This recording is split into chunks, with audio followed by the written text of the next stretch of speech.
Hi, this is Bill for SparkyChannel.com. Today I have a question on my video Eteckcity wireless remote control electrical outlet switch review and demonstration. And these switches are switches that you just plug into a receptacle, and then you plug an appliance like this little fan into the receptacle, and you can control the fan wirelessly from up to 100 feet away. So the question is, yeah, but what does it draw watts when it's not being used, when the appliance is off? And that's a good question. I really didn't know the answer to it. So what I did is I plugged in my kilowatt meter into the Eteckcity wireless remote control switch. Then I plugged my fan into the kilowatt meter.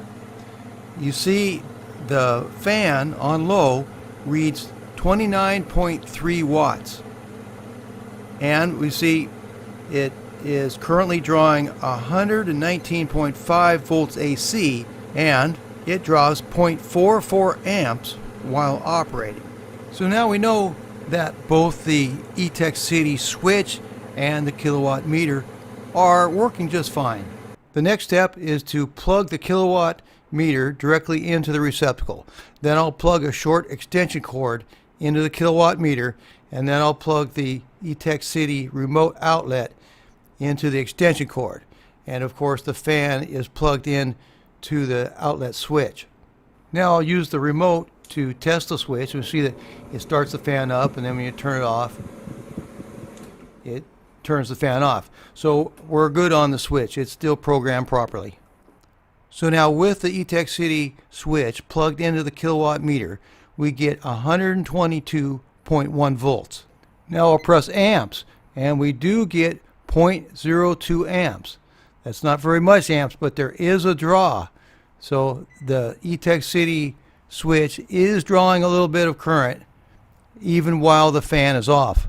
Now I'll press the watts button, and we get 0.5 watts. So the answer to the question is that the Eteckcity remote switch uses about a half of a watt while the appliance that it controls is off. If you'd like to find the amperage draw in an even more accurate manner, you can plug in an AC line splitter like this one directly into the receptacle. Then put your clamp meter into one of the ports of the line splitter. I'm going to pick the 10 times port because that is the most accurate one.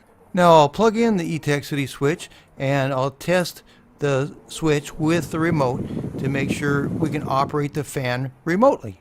With the fan off and the meter set to amps, the meter reads 0.26 amps.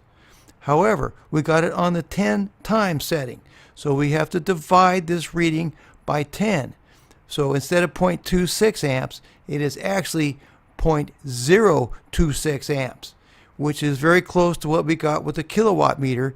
So this is more accurate though. So the actual current draw without the fan on is 0.026 amps. I'll put a link in my video description for the P3 kilowatt meter. And on the day I'm making this video, believe it or not, this meter is under $20. Also, I'll put links for the Fluke series of clamp meters. That would be the 323, the 324, and the 325. The one I used in the video is the 325. That's the most expensive of the three. And the 323 is the most economical of the three. I'll put links for all three. They're really good clamp meters. Also, I'll put a link for the amp probe AC line splitter. I'll put a link in my video description for the Eteckcity 5-pack of wireless remote outlet switches with 2 remotes. Also, I'll put a link for the 3-pack with 1 remote, and for 1 remote outlet switch with 1 remote in case you would like to just control 1 outlet with 1 remote. Thanks! I hope this video was helpful.